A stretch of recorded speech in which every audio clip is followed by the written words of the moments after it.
हरि ओम.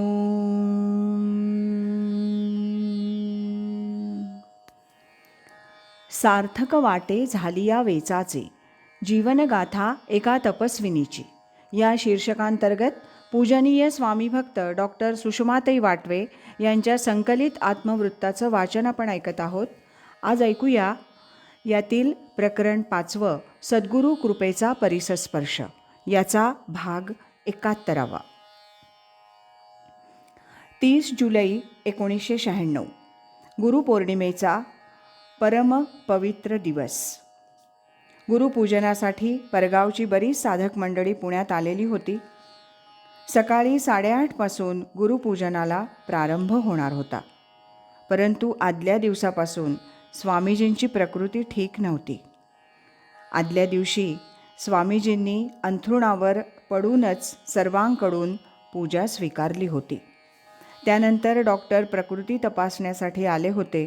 ECG घ्यायचा होता, परंतु ते यंत्र काम करत नव्हतं. असं काय होतंय ते डॉक्टरांच्या लक्षात येईना. डॉक्टरांनी स्वामीजींच्या हातावर आपला हात फिरवीत म्हटलं, या हातातून करंट येतोय.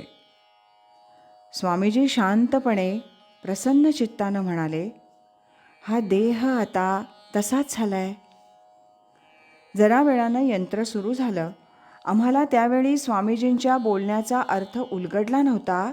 आता त्याचा अर्थ कळतोय, तोही थोडाफार. स्वामी स्वरूपानंदांच्या निर्याणानंतर पावसहून परत येत असताना गाडीत स्वामीजी म्हणाले होते, लाकडाच्या पेटीत अग्नी ठेवावा तसे ते होते. सर्व पेटीच अग्निरूप होते. तसा तो देह झाला की मग तो टिकून राहत नाही. देह सोडावाच लागतो. त्या शब्दांचं मला स्मरण होतं. 30 जुलै 1996. मला अंतकाळी हॉस्पिटलमध्ये नेऊ नका, इथंच काय ते होऊ दे, अशा अर्थाचे उद्गार स्वामीजींनी त्यांच्या निकटवर्तीयांजवळ 2-4 वेळेला काढले होते. ते प्रत्येकाच्या स्मरणात होते. परंतु अंतकाळ केव्हा येणार ते कोण कसं सांगणार. यापूर्वी 2 वेळेला स्वामीजींना हॉस्पिटलमध्ये ठेवावं लागलं होतं. तिथून ते प्रकृती सुधारून घरी परतले होते. त्यामुळे त्यासंबंधी निर्णय घेणं अवघड होतं. मी स्वामीजींना विचारलं, स्वामीजी, तुमची प्रकृती जास्त बिघडली तर पुढे काय करायचं?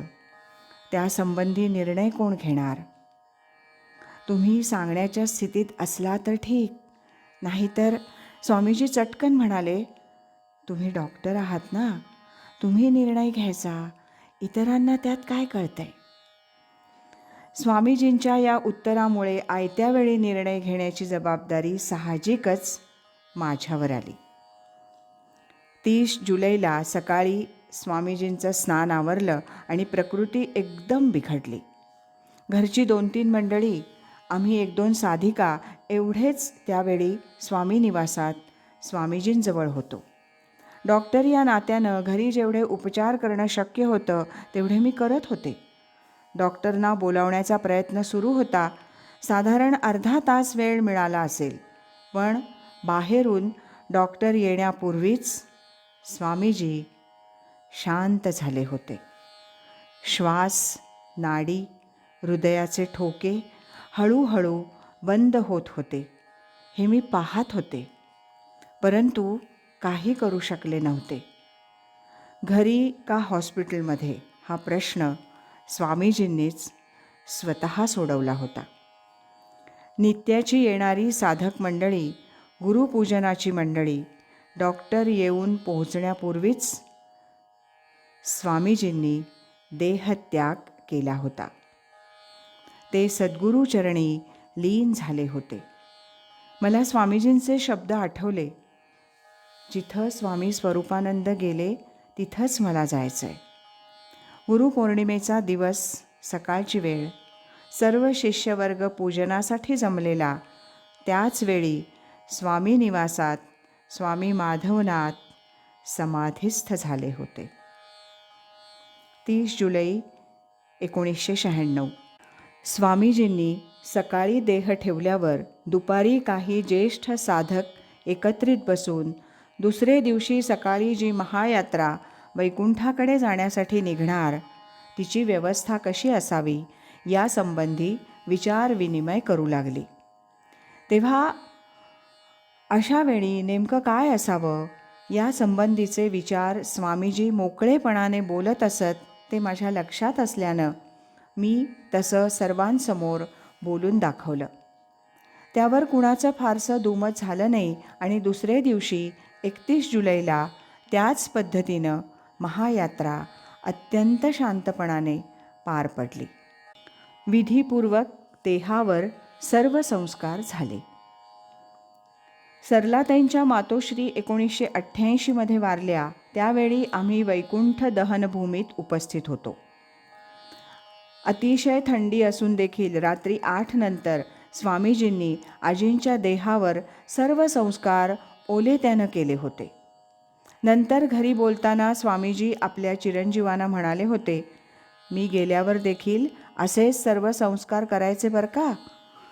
ते स्वामीजींचे शब्द माझ्या स्मरणात होते. आणखीही काही बारीक सूचना केल्या होत्या, त्या लक्षात ठेवूनच सर्व गोष्टी केल्या गेल्या.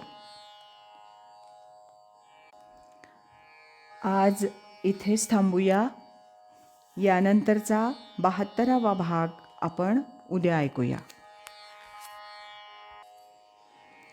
अखंड करी सोहम ध्यान, कृतार्थ जीवन होय त्याजे. हरि ओम तत्सत.